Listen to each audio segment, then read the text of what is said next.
everyone, it's me, Ethan. I haven't done any of these videos in a long time, and I don't really know why that is, but I moved to Denver and I'm in my brother's apartment, and I was just like, I need to get back to doing that. So hopefully I'll be doing a lot more of these video talks. Most of them will be video versions of my blog for those of you who would rather watch a video than read a blog, like me most of the time, if I'm honest.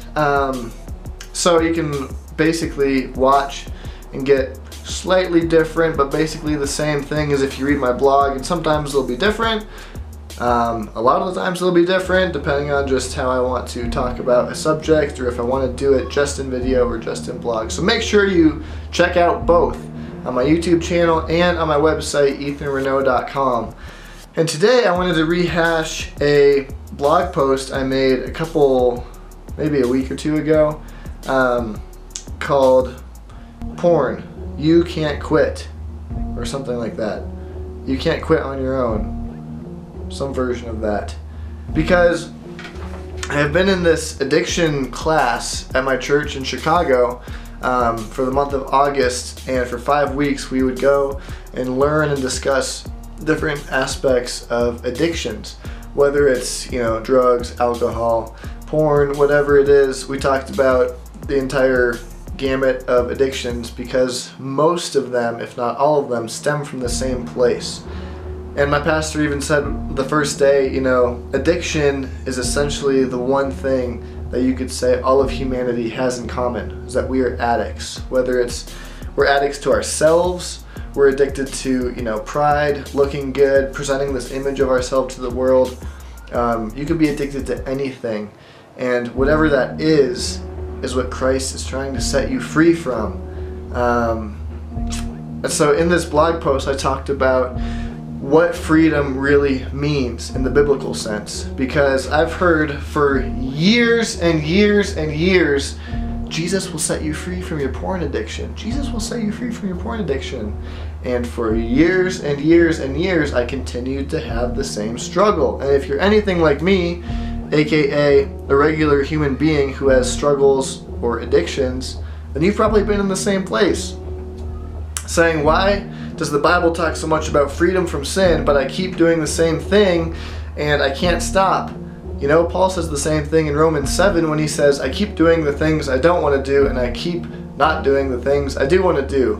That's essentially what addiction is. This is bad for you, you want to quit, but you can't.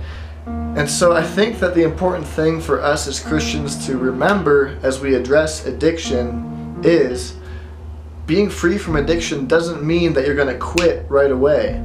For instance, me, in coming out of my pornography addiction, have to realize that being free in Christ means that my porn addiction doesn't define me anymore. I'm no longer a porn addict as I would have been before Jesus had set me free. And I may have days where I still slip up, but that doesn't mean I'm not free from my sin. My sin doesn't hold me down anymore and bind me. In fact, sometimes you could argue that Jesus lets you get to the place where you need him so much that you cry out and say, Jesus, I can't do this on my own anymore. And that rock bottom, that point where you admit your own powerlessness to save yourself, is exactly where Jesus will meet you, and where he wants to meet you and pick you up. You don't have to hit rock bottom to begin a process of recovery from an addiction, but you do need to reach the point where you say, I can't do this on my own. I need the help of other people around me and of the Lord to come alongside and pick me up. Imagine a person drowning and they can't swim and they fell off a cruise ship, and somehow by some miracle someone on the deck sees them and throws them a life preserver, and the crew hauls them up and they pull them up to safety and get them over the railing.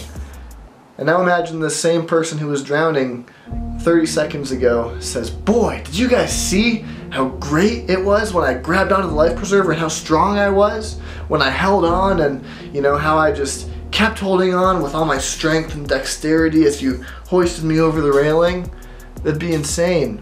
Because that person didn't save themselves, they just got saved.